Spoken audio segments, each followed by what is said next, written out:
39절을 보십시오. 모든 무리들이 예수님을 환호한 것은 아니었습니다. 어떤 바리새인들은 오히려 사납게 나를 세웠습니다. 선생이여, 당신 제자들을 책망하소서. 당신이 아무리 훌륭할지라도 그 정도는 아니잖아요. 선을 넘지 마시오. 이렇게 하면서 책망했습니다. 그들은 예수님이 선지자 정도의 의인이 아니라 자연 만물을 창조하신 하나님이심을 몰랐습니다. 41절을 보십시오.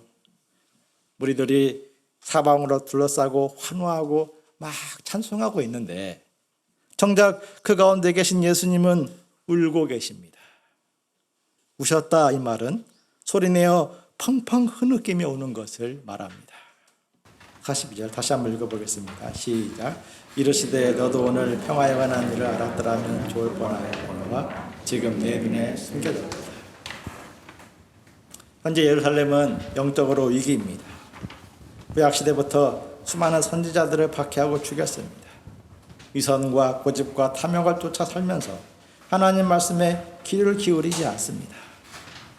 아무 죄 없는 예수님을 아무렇지도 않게 죽이고자 계획을 짜고 있습니다. 하나님은 당신의 아들을 보내어서 지금까지의 모든 죄를 다 용서하고 새 출발하도록 하십니다. 평화의 도시 예루살렘에서 평화를 주기 위해서 그리스도를 보내신 것입니다. 그런데 그것이 예루살렘 사람들에게 숨겨져 있습니다. 왜 그렇습니까? 빛나고 화려한 예루살렘 성전 건물이 사람들의 눈을 가려버린 것입니다. 예루살렘 성전에 수많은 사람들이 몰려오고 있으니 하나님이 자기들을 기뻐하고 있다고 생각했습니다.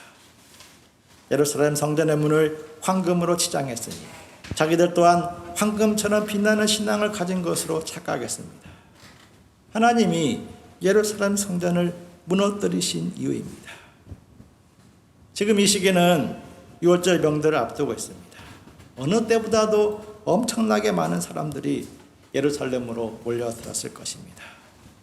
성전에서 팔려나가는 짐승의 숫자가 평소보다 몇 배, 몇십 배 더 많았을 것이며 성전의 완전소는 각 지역에서 몰려오는 사람들로 인해서 기다란 줄이 늘어섰을 것입니다.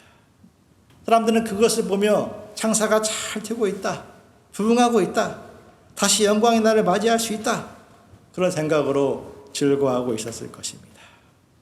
그러나 예수님은 말씀하십니다. 날이 이르면 이스라엘의 원수들이 몰려와서 토성을 쌓고 예루살렘 사방으로 포위할 것입니다. 예루살렘의 청년들은 땅에 메어침을 당할 것이고 예루살렘 성전은 돌 하나도 돌 위에 남지 않고 다 무너지고 맙니다. 이는 그들이 보살핌 받는 날을 알지 못했기 때문입니다. 하나님은 성전을 주시고 율법을 주었습니다. 수많은 선지자들을 보내어서 하나님의 말씀을 듣고 회개하도록 했습니다. 그리고 이제는 아들까지 보내셨습니다. 이것은 그들이 실제 삶에서 하나님의 자녀로 살도록 하기 위해서입니다. 아비가 자식을 보살핌 같이 하나님은 이스라엘을 끊임없이 돕고자 손길을 내밀었습니다. 인류 역사상 어느 세대, 어느 민족이 이토록 특별한 사랑과 은혜를 입었습니까? 하지만 그들은 보살핌 받는 날을 알지 못했고 수고하고 희생했다는 자기의로 충만했습니다. 45절을 보십시오. 예수님은 성전에 들어가사 장사하는 자들을 내쫓으십니다. 그리고 말씀하십니다. 기록된 바 내 집은 기도하는 집이라 되었거늘 너희는 강도의 소굴을 만들었도다. 성전은 기도하며 하나님을 만나야 되는 것인데 그들은 제사를 비밀로 돈 벌기에 정신없는 강도의 소굴을 만들고 말았습니다. 그러므로 이제 아들을 믿고 회개합니다. 예수님을 영접하고 복음의 일꾼이 되어야 됩니다. 예수님은 저들을 불쌍히 여기사 날마다 성전에서 말씀을 가르치며 도전했습니다. 하지만 대제사장들과 서기관들과 백성의 지도자들은 회개의 기회로 삼지 않습니다. 이는 눈앞의 특권과 유익을 하나님의 뜻보다도 더 앞세웠기 때문입니다.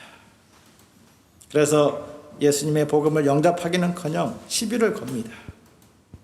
제사장 자격도 없으면서 도대체 무슨 권위로 이런 일을 하는가? 예수님은 그들에게 답을 주기보다도 역질문을 합니다. 그를 통해서 무엇이 옳은가 보다 무엇이 유익한가를 중심에 두고 있는 자기들의 모습을 발견하도록 돕기 위해서였습니다. 그들에게 물으십니다. 요한의 세례가 하늘로부터 왔느냐 사람으로부터 왔느냐. 그러자 저들은 어느 쪽으로도 답을 하지 못합니다. 하늘로부터 왔다고 대답했다가 어찌하여 저를 믿지 아니하였느냐 책망듣는 것이 싫었습니다. 반대로 사람에게로서라 대답했다가 요한을 선지자로 여기는 사람들의 공격을 받는 것이 무서웠습니다.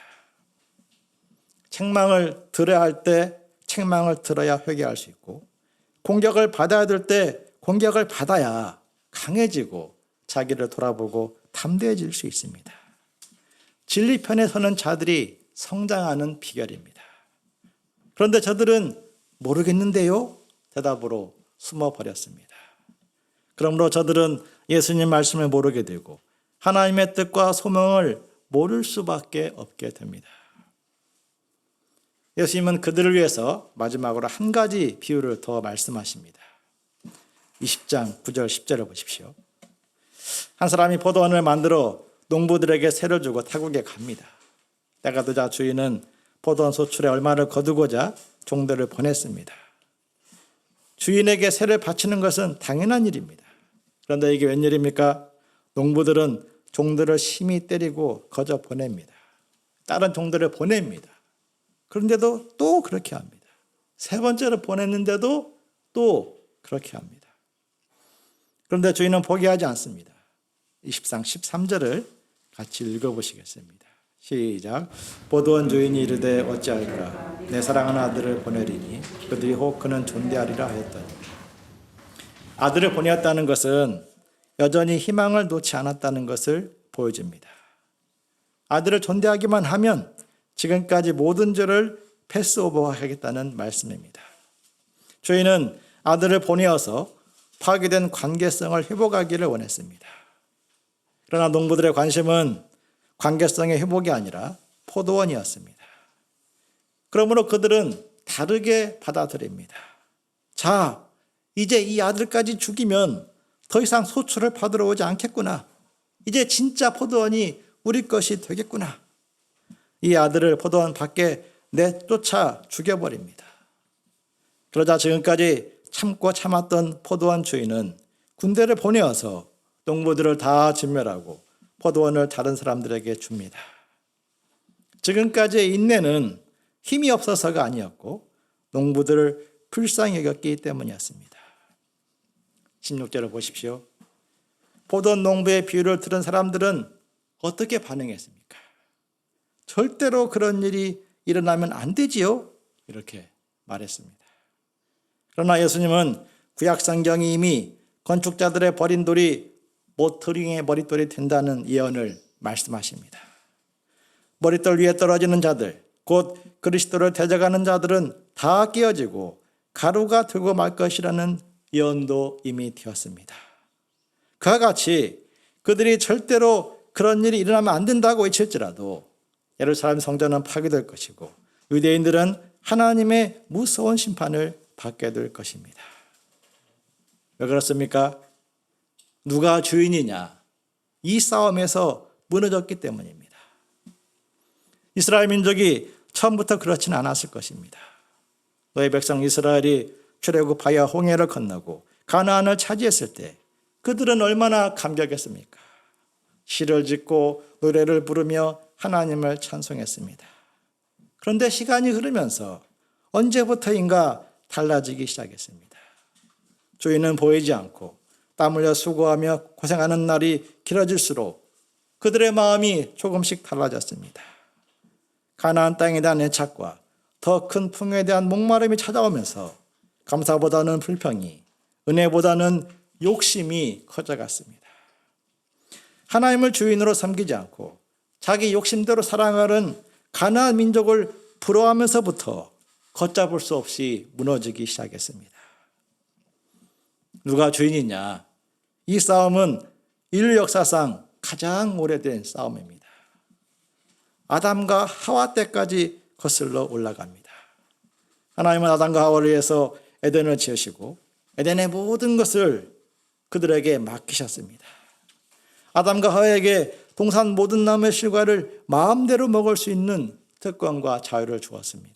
다만 한 가지 영적 질서, 선악과를 먹지 말도록 했습니다. 그러나 아담과 하와는 그 한 가지 계명조차 지키고 싶지 않았습니다. 자기들이 하나님의 자리에 앉아서 에덴의 주인으로 살고 싶었기 때문입니다. 그리고 그 결과는 에덴을 잃고 하나님의 축복에서 쫓겨나는 것이었습니다. 영적인 싸움, 영적 성장의 최종 목표는 주권신앙을 갖고 또 주권신앙을 지키는 데 있습니다. 많은 신자들이 구원의 확신이나 현실 문제 해결에 신앙의 포커스를 맞춥니다. 구원의 확신을 갖게 된 것을 막 자랑하고 하나님의 특별한 손길로 문제를 해결받았음을 하나님의 사랑의 증거로 제시합니다. 마땅히 자랑하고 마땅히 증거해야 됩니다. 하지만 그것은 끝이 아니고 시작이어야 됩니다. 구원의 확신을 가졌기 때문에 범사에 하나님의 부르심과 소망, 하나님의 인도하심에 고개를 숙여야 됩니다. 주님의 은혜로 복을 받은 자이기에 자기를 비우기에 힘써야 되고 하나님께 모든 영광을 돌리기에 전심전력해야 됩니다. 성경은 욕심이 잉태한 즉 죄를 낳고 죄가 장성한 즉 사망을 낳는다 했습니다. 우리 개인의 삶도 그러하고 인류 전체의 삶도 그러합니다. 코로나가 전 세계적으로 유행하면서 현재까지 650만 명이 죽었습니다. 코로나는 지구의 주인인 양 끝없이 자연을 파헤치고 파괴하는 인간의 탐욕으로부터 시작되었습니다. 경제 위기, 기후 위기도 그러합니다. 우크라이나 전쟁도 그러한 성격을 가지고 있습니다. 강력한 군사력을 가진 나라, 그 나라가 세상이 내 것이다. 이런 생각 속에서 세상을 보고 있기 때문입니다. 오늘의 한국 정치가 점점 혼돈 속으로 빠져드는 것도 그러합니다. 주어진 임기 동안 잠깐의 권력을 가진 청지기임을 생각하지 않는 것입니다. 스스로를 주인으로 생각하는 개인과 공동체는 반드시 비극적인 종말을 맞이하게 됩니다. 거기에 아무리 그럴싸한 명분을 갖다 붙일지라도 그 운명을 피할 수 없습니다. 예루살렘 성전이 이스라엘 역사에서 보여주는 교훈입니다. 주권신앙은 특별한 일, 엄청난 헌신을 말하는 것이 아닙니다. 마땅히 지켜야 될 것을 지키고 마땅히 하지 말아야 될 것을 하지 않는 것입니다. 즉 구원의 은혜를 지키고 부르심을 붙드는 것입니다. 나귀 타고 입상하신 예수님처럼 현실의 필요를 따라 사는 것이 아니라 하나님 말씀 그대로 따라가는 것입니다. 그것은 때로 세상의 요구와 충돌하고 때로는 사람들의 요구와 부딪힙니다. 그럴지라도 묵묵히 그 길을 걸어갈 때 하나님은 그들을 통해서 당신의 나라를 드러내십니다.